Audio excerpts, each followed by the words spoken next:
The galaxy had forgotten about Earth a long time ago, and most species believed that humans were nothing more than old stories told by drunk spacers in dirty cantinas on the edge of civilized space.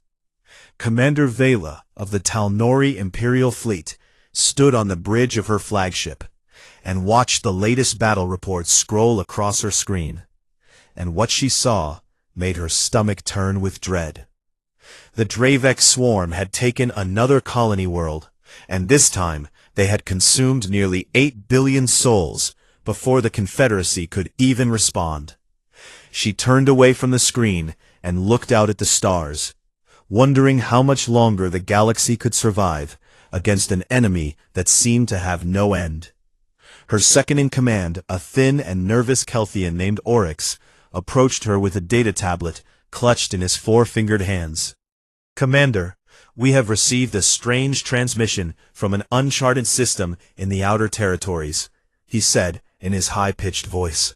Vela took the tablet and frowned at the coordinates, because she did not recognize them at all. "What kind of transmission?" she asked. Oryx shifted his weight from one leg to another, which was a sign that he was uncomfortable.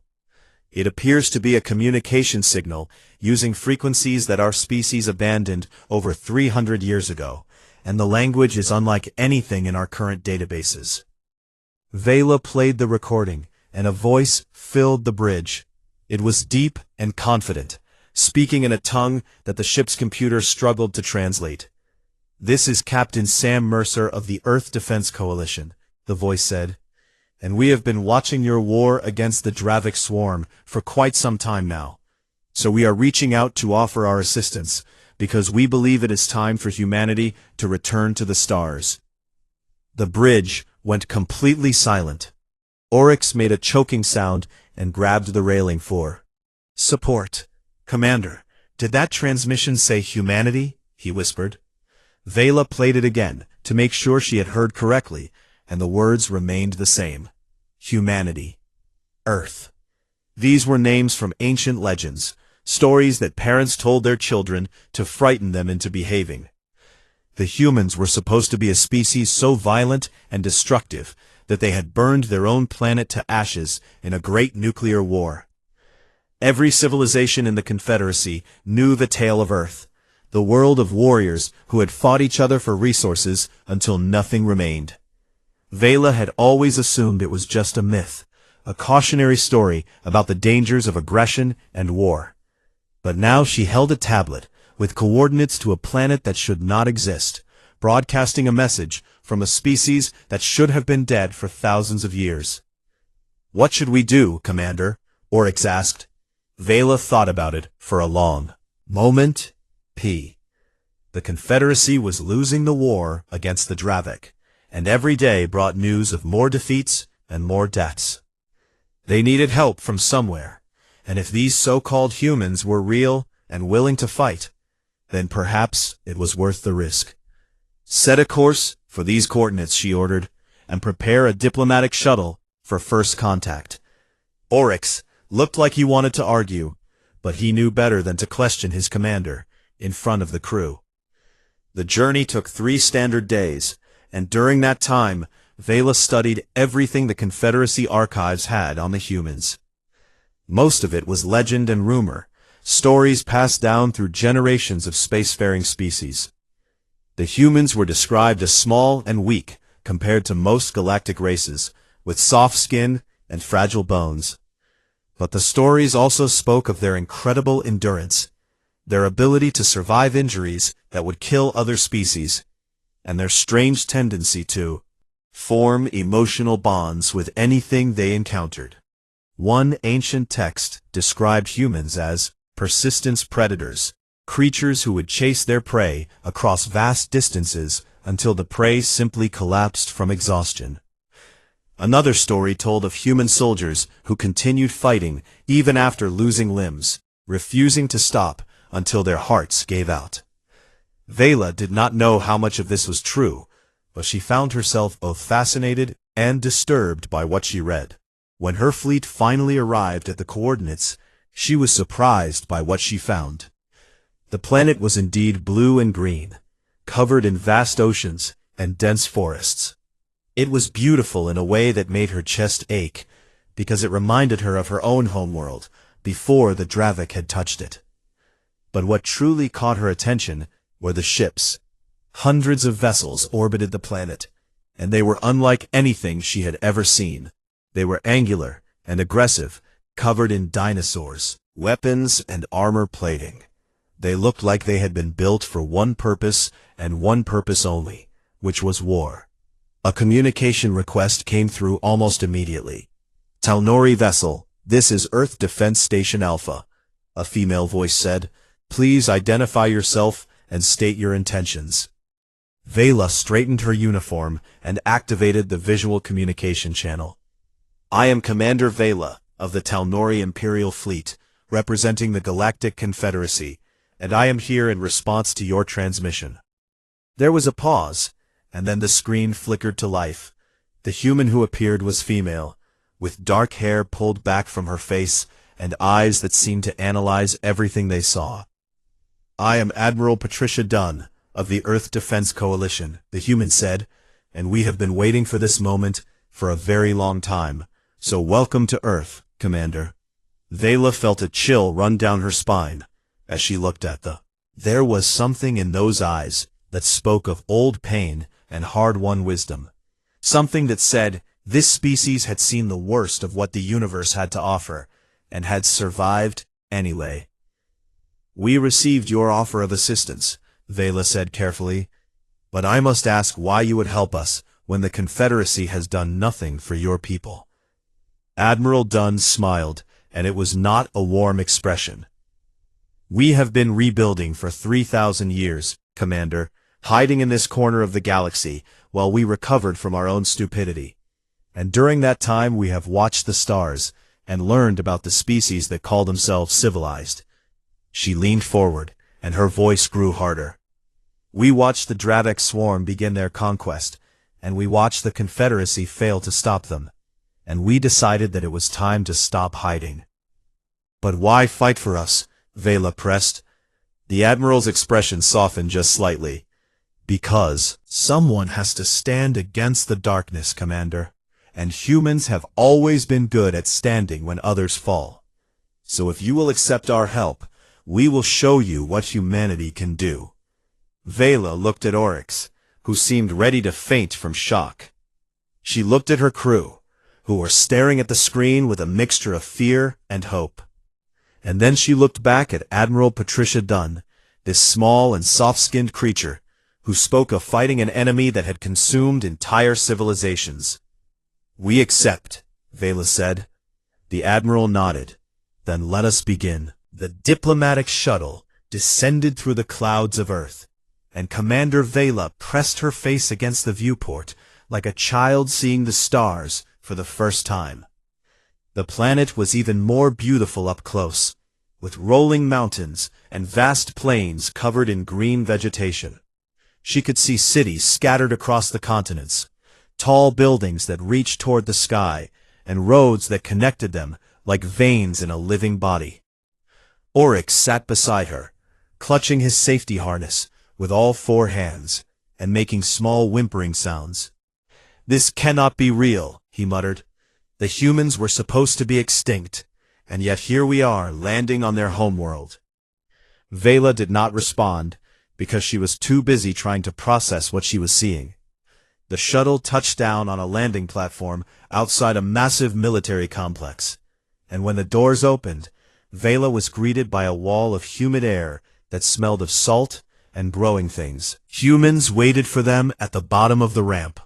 At the front stood Admiral Dunn, wearing a crisp uniform decorated with medals and insignia that Vela did not recognize. Beside her was a man with broad shoulders and a friendly smile that somehow made him seem both welcoming and dangerous at the same time. Commander Vela, Admiral Dunn said, allow me to introduce Captain Sam Mercer, commanding officer of the assault carrier Horizon's Edge. The man stepped forward and extended his hand, which Vela had learned was a human greeting ritual. She took it carefully, surprised by the warmth of his skin and the strength of his grip. "It is an honor to meet you, Captain," she said. Sam Mercer's smile widened. "The honor is ours, Commander, because we have been waiting 3,000 years to meet our galactic neighbors, and I have to say that you are much more impressive in person than in the old records." Vela was not sure how to respond to that, so she simply nodded. Admiral Dunn led them inside the complex, where they were taken to a large conference room filled with screens and holographic displays. More humans waited for them there, including a woman with sharp eyes and red hair, who was introduced as Commander Kate Holloway, and a massive man with arms like tree trunks, who answered to the name Danny Vance. "We have been monitoring the war against the Dravek swarm," Admiral Dunn began, activating a holographic map of the galaxy, "and we have identified several critical weaknesses in their strategy." Vela leaned forward with interest as the Admiral began explaining. The Dravek swarm was a hive mind species, controlled by a single queen who directed the actions of billions of warriors. When the queen gave an order, every Dravek in the galaxy responded instantly, which made them incredibly coordinated and difficult to defeat. But it also meant that if the queen was killed, the entire swarm would collapse. "We have known this for centuries," Vela said with frustration, "but no one has ever been able to locate the queen, and even if we could find her, her defenses are too strong for any fleet to penetrate." Captain Mercer exchanged a glance with Commander Holloway, and something unspoken passed between them. "That is where we come in," he said, pulling up new data on the display, "because humans are very good at doing things that other species consider impossible." He showed her the specifications for human weapons and ships, and Vela felt her blood run cold. The humans had spent 3,000 years preparing for war, developing technologies that the Confederacy had never even imagined. Their ships were faster and tougher than anything in the galactic fleet. Their weapons could punch through Dravek armor like it was paper. And their soldiers were equipped with powered armor that turned them into walking tanks. "This possible?" Oryx squeaked, staring at the data with wide eyes. "Your species was supposed to be primitive, barely capable of reaching your own moon." Danny Vance laughed, a deep rumbling sound that echoed through the room. "That was 3,000 years ago, friend, and humans do not stay primitive for long, because we have this annoying habit of always wanting to be better than we were yesterday." Commander Holloway stepped forward, her expression serious. "We have also developed tactics specifically designed to counter the Dravek hive mind," she explained.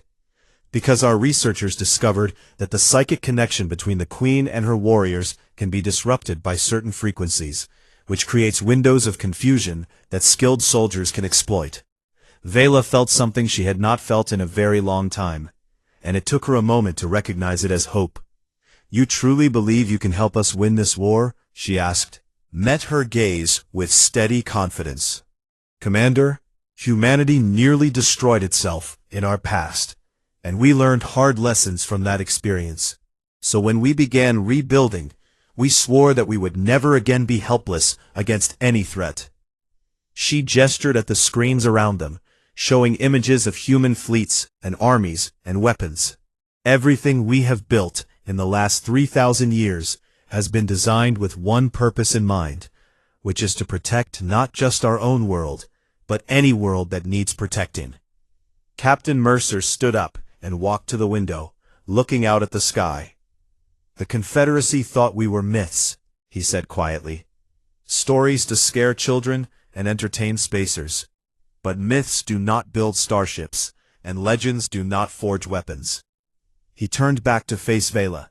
"We are real, Commander, and we are ready to fight. So the only question is whether you will let us." Vela thought about her homeworld, now occupied by Dravek forces. She thought about the billions who had died, while the Confederacy debated and negotiated and retreated. She thought about the hopelessness that had settled over the galaxy like a thick fog. And then she looked at these humans, these small and soft creatures, who spoke of impossible things with absolute certainty. "The Confederacy Council will need to approve any alliance," she said slowly, "but I can offer you something right now." "What is that?" Admiral Dunn asked. Vela straightened her spine and made a decision that would change the course of galactic history. "There is a station called Kethros in the Outer Rim territories, and it is currently under siege by a Dravek hive fleet, with over 200,000 warriors closing in on a civilian population of 3 million. She looked directly at Captain Mercer. "The Confederacy has written them off as lost, but if you want to prove what humanity can do, then Kethros is yours." Sam Mercer smiled, and this time there was nothing friendly about it. "How long do we have?" 6 days before the Dravek reached the station. The captain turned to his officers. "Kate, get the fleet ready to move, and Danny, I want every Marine we have armed and prepared for close combat." He looked back at Vela with fire in his eyes. "Tell your council that the myths are coming, Commander, and the Dravek are about to learn why humanity was never meant to be forgotten." The human fleet emerged from hyperspace like a storm breaking over calm waters, and the 40 warships immediately began forming into attack patterns that the Dravek had never seen before. Captain Sam Mercer stood on the bridge of the horizon's edge, watching the tactical display with calm focus as the enemy hive fleet came into view. 200,000 Dravek warriors spread across hundreds of organic ships, their vessels pulsing with dark life as they moved toward Kethros Station. "All ships report ready, Captain," Commander Kate Holloway announced from her station. Sam nodded without taking his eyes off the display. "Signal the fleet," he ordered. "We are not here to defend. We are here to attack, so all ships will advance at maximum speed and engage the enemy at close range." The bridge crew exchanged glances, because what the captain was suggesting went against every principle of defensive warfare. Danny Vance stood near the weapons station, with his arms crossed, grinning like a wolf who had just spotted easy prey. "You heard the man," he said to the crew. "Let us show these bugs what humans do to things that threaten innocent people." The horizon's edge surged forward, and the rest of the fleet followed. On Kethros Station, Commander Vela watched the battle unfold with a mixture of terror and awe. She had expected the humans to form a defensive line around the station, buying time for evacuations while slowly being pushed back. Instead, they were charging directly at an enemy force that outnumbered them by thousands to one. "They are insane," Oryx whispered beside her. "They will be slaughtered." But as the two forces met, something unexpected happened. The human ships did not slow down or try to maintain distance. They plunged straight into the heart of the Dravek formation, weaving between enemy vessels with impossible precision. Lieutenant Ben Torres piloted the Horizon's Edge through gaps that should not have existed, spinning and rolling to avoid collisions while keeping the ship's weapons trained on target after target. "Firing main batteries," the weapons officer called out. The ship shuddered as massive cannons unleashed streams of energy into the surrounding Dravek vessels. Explosions bloomed across the tactical display as enemy ships were torn apart. On other human vessels, similar scenes played out. The destroyer Nightfall carved through a cluster of Dravek carriers, leaving nothing but debris in its wake. The cruiser Iron Resolve absorbed hit after hit from enemy weapons, while returning fire with devastating accuracy. The frigate Swift Justice darted between larger ships, targeting weak points that the Dravek did not even know they had. Chief Engineer Megan Price worked frantically in the engine room of the Horizon's Edge, keeping the power flowing despite damage that would have crippled any Confederacy vessel. "I need more power to forward shields," she shouted to her team. "We are already at 120% capacity," one of her engineers yelled back. Megan wiped sweat from her forehead and made a decision. "Then push it to 150, because the captain needs those shields, and I will not be the one to let him down." The engines screamed in protest, but they held. On the station, the situation was growing desperate.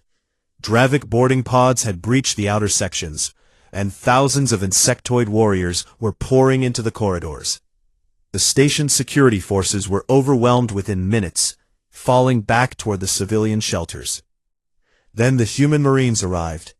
Major Laura Chen led the first wave through the airlock, her powered armor gleaming under the emergency lights. Behind her came 200 of the finest soldiers humanity had ever produced, each one carrying enough firepower to level a building. All units spread out and established defensive positions. She commanded over the radio, "We hold here until every civilian is evacuated." Private First Class Tyler Brooks was the first to encounter the Dravek face-to-face. The creatures were horrifying, standing over 2 meters tall, with razor-sharp limbs and mandibles that could cut through steel. But Tyler did not hesitate. He raised his rifle and started firing, dropping the first 3 Dravek before they could even react. "Contact front," he shouted, engaging hostiles. Corporal Ashley Grant moved up beside him, tossing grenades into the advancing swarm.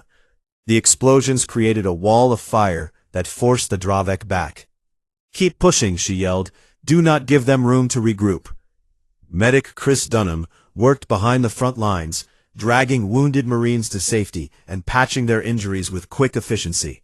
Through the line and lunged at him, but Chris drew his sidearm and put 3 rounds through its head without missing a beat. Then he went right back to treating his patient. "You are going to be fine, soldier," he said calmly. "Just a scratch." The Marine looked down at the jagged wound in his side and laughed despite the pain. "If this is a scratch, I would hate to see what you consider a real injury." Back in space, the battle had become a chaotic swirl of fire and death. The human fleet had broken the Dravek formation into pieces, hunting down isolated groups and destroying them with ruthless efficiency. But the swarm was adapting, and more ships were arriving every minute. "Captain, we have enemy reinforcements jumping in from Sector 7, Kate reported. Sam studied the display and made a quick calculation. Signal the Iron Resolve and the Nightfall to intercept, and have the rest of the fleet continue their attack. "We are taking heavy damage on the port side," another officer called out. "Reroute power from non-essential systems and keep firing." Gunnery Sergeant Nick Reyes worked his weapons console with the focus of a master artist, selecting targets and firing with perfect timing. Every shot he took found its mark, and every mark he hit exploded. "That is 57 confirmed kills," he muttered to himself. "Come on, give me an even 60. A Dravek carrier tried to ram the Horizon's edge, but Ben Torres saw it coming and spun the ship out of the way at the last possible second. Nick fired a full spread into the carrier's exposed flank, and it detonated in a massive fireball. 60, he said with satisfaction. The battle raged for 18 hours. 18 hours of constant fighting, constant death, constant impossible victories.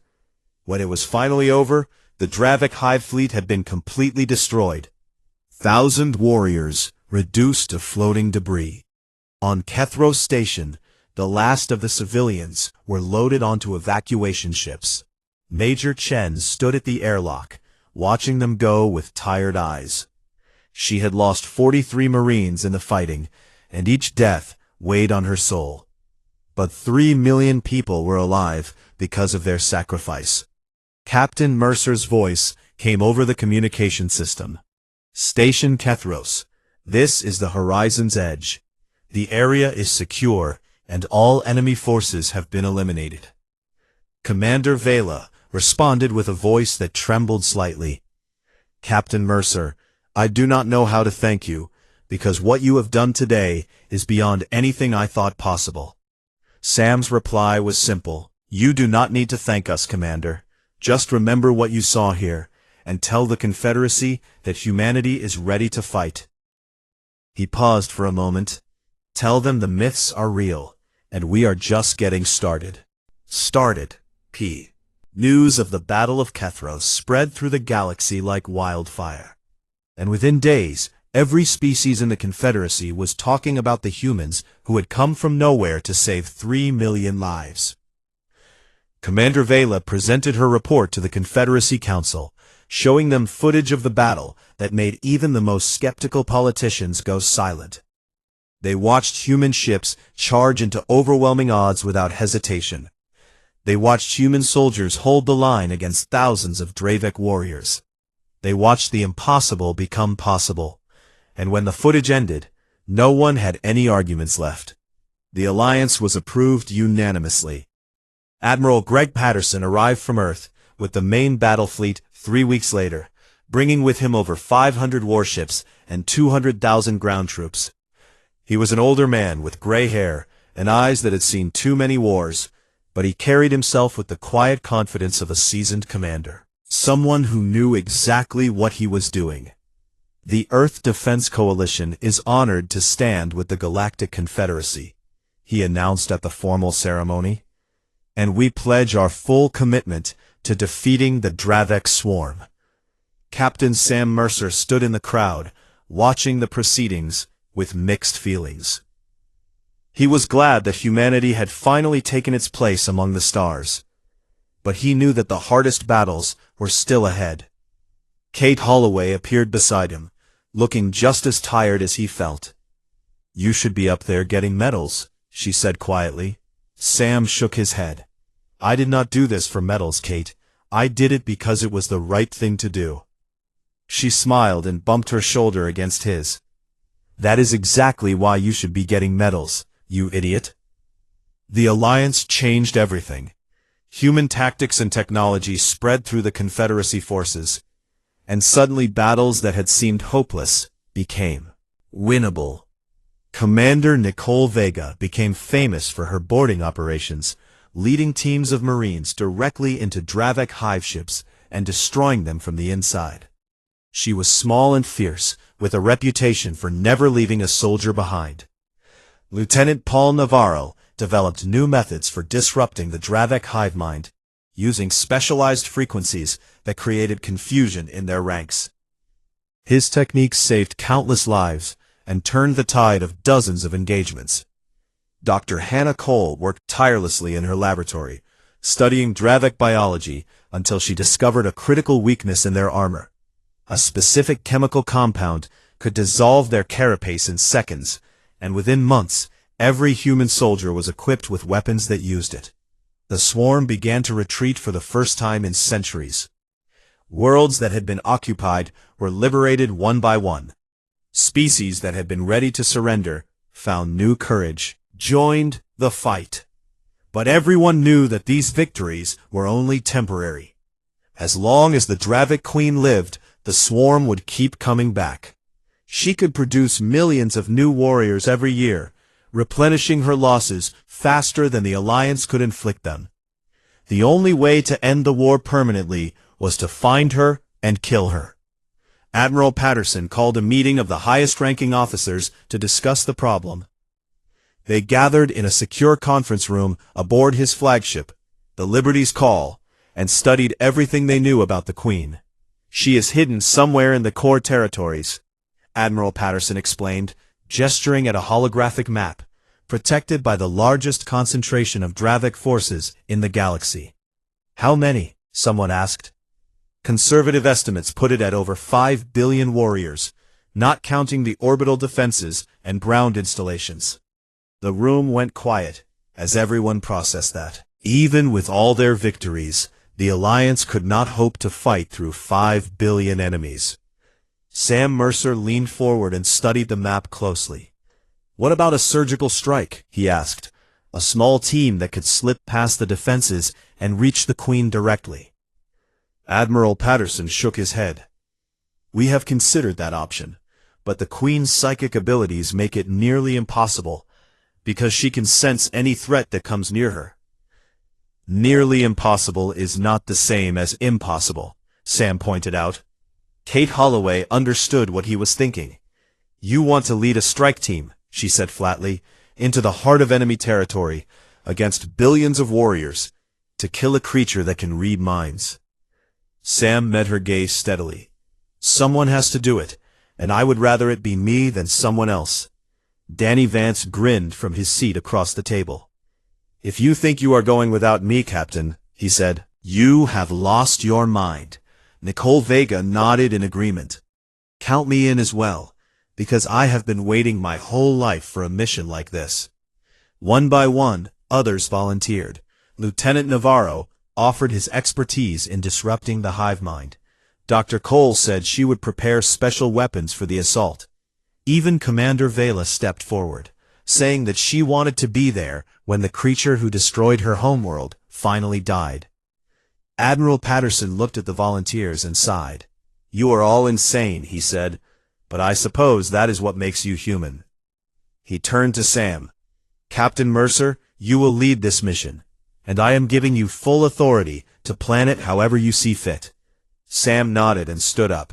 Then we better get started, because we have a queen to kill. The planning took weeks. They studied every piece of intelligence they could find about the Dravik core territories, ran simulations and practiced tactics until every team member could perform their role in their sleep. They gathered equipment and supplies, preparing for a mission that might take months or might end in seconds. Through it all, Sam pushed himself harder than anyone. He spent long nights staring at maps and reports, looking for any weakness they could exploit. Kate found him one night, sitting alone in the observation deck, watching the stars. You need to sleep, she said, sitting down beside him. I will sleep when the queen is dead. Kate was quiet for a moment. You know this might be a one-way trip. Sam nodded slowly. I know, but if we succeed, then every death will mean something. And if we fail, then at least we tried. He turned to look at her. Are you having second thoughts? Kate laughed softly. I had second thoughts the moment you volunteered, but that does not mean I'm going to let you go alone. She reached out and took his hand. We started this together, Sam, and we will finish it together, no matter what happens. Sam squeezed her hand and smiled. Thank you, Kate, for everything. The day of departure arrived, and the strike team gathered in the hangar bay of the Liberty's Call.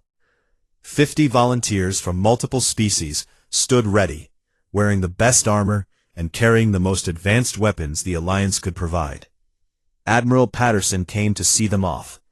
The entire galaxy is counting on you, he said simply, so try not to let us down. Sam saluted crisply. We will do our best, Admiral. Patterson returned the salute. I know you will, Captain, because that is what humans do. The strike team boarded their stealth transport and disappeared into hyperspace. Behind them, the Alliance fleet began massing for the largest offensive in galactic history. The final battle was about to begin. The Dravik homeworld hung in space like a festering wound, covered in organic structures that pulsed with dark energy and surrounded by swarms of patrol ships that numbered in the millions. Sam Mercer studied it through the viewport of the stealth transport and felt a cold determination settle into his bones. Somewhere beneath that twisted surface, the Queen waited. Approaching the outer defense perimeter, the pilot announced quietly. Everyone on the transport tensed, knowing that the next few minutes would determine whether they lived or died. Lieutenant Navarro activated his disruption equipment, sending out carefully tuned frequencies that created small blind spots in the Dravik sensor network. The transport slipped through the gaps like a ghost, moving closer and closer to the planet below. They made it through the orbital defenses without being detected, and the pilot brought them down through the atmosphere toward a landing zone that their mission would require. Intelligence suggested was lightly guarded. 30 seconds to touchdown, he said.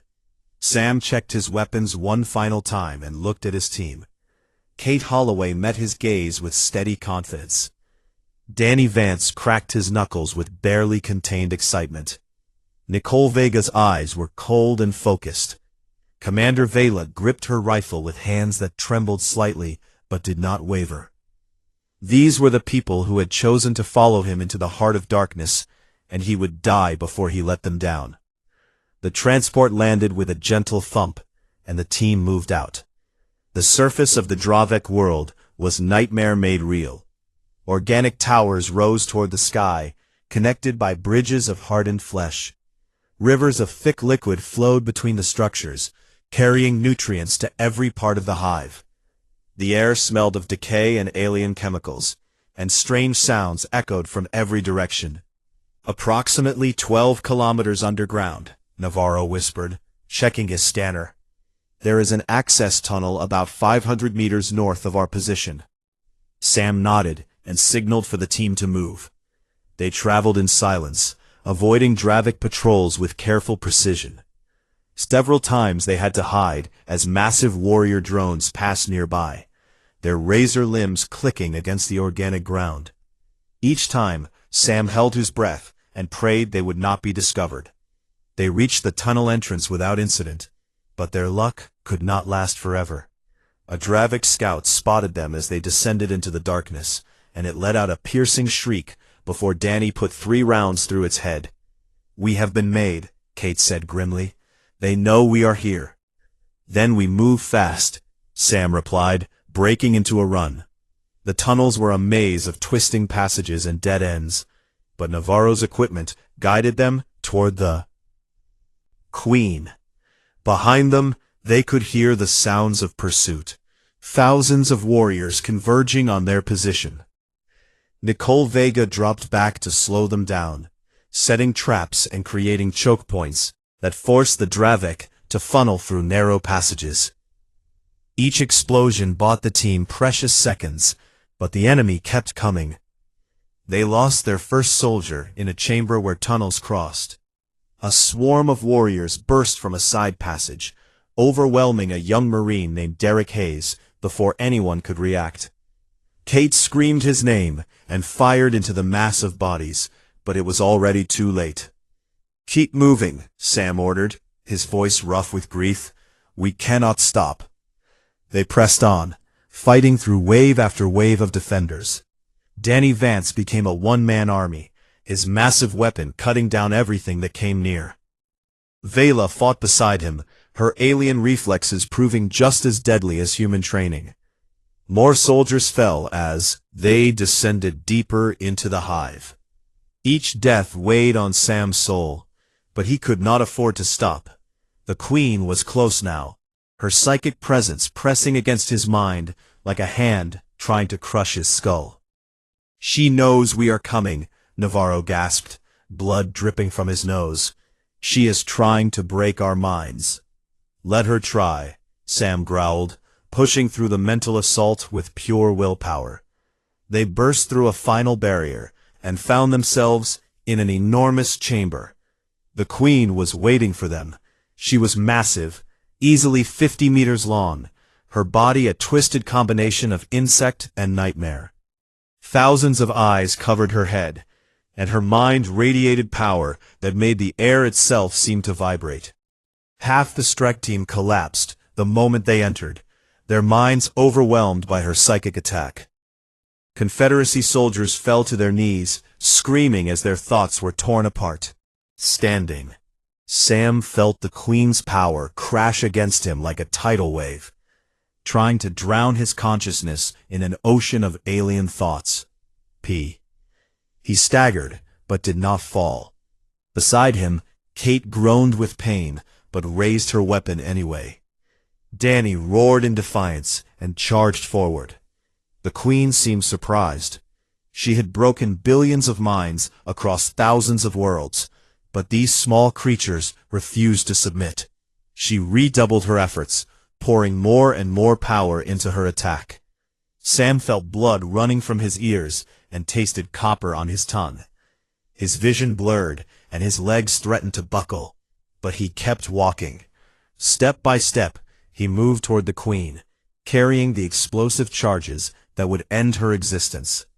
Kate covered him, firing at the warriors that tried to intercept. Danny carved a path through the defenders, laughing like a madman as he fought. Nicole appeared from somewhere, her armor cracked, and her face bloody, but still firing. Even Vela managed to rise, her alien mind partially shielded by the humans around her. "You cannot stop me," the Queen's voice thundered in their minds. "I have consumed galaxies and broken gods, and you are nothing but insects before my power." Sam reached the base of her massive body and looked up at her countless eyes. "Maybe we are insects," he said through gritted teeth, "but insects can still bite." He armed the charges and drove them deep into her flesh. The queen screamed, a sound that echoed across the entire planet. She lashed out with her limbs, catching Sam across the chest and sending him flying. Kate was there instantly, dragging him toward the exit, while Danny and Nicole held off the frantic warriors. "Everyone out!" Kate shouted. "Move, move, move!" They ran through the tunnels, carrying their wounded and leaving their dead behind. The explosion that followed shook the entire planet. Deep beneath the surface, the Dravek Queen died in a ball of fire, and across the galaxy, 5 billion warriors suddenly went silent. The hive-mind connection was severed, leaving the Dravek confused and leaderless. Within hours, they began turning on each other, their coordination completely destroyed. The war was over. 3 months later, the Galactic Confederacy held a ceremony to celebrate their victory. Representatives from every species gathered on a space station built for the occasion, and the humans stood at the center of attention. Admiral Patterson accepted a medal on behalf of Earth, his face humble despite the honor. Captain Sam Mercer stood behind him, his chest still bandaged from his injuries. Kate Holloway was at his side, as always. Danny Vance wore a suit for the first time in his life, and complained about it constantly. Nicole Vega stood apart, quietly mourning the soldiers who had not returned. Commander Vela, now High Admiral of the Confederacy Fleet, gave the final speech. 3,000 years ago, the galaxy forgot about humanity, she said.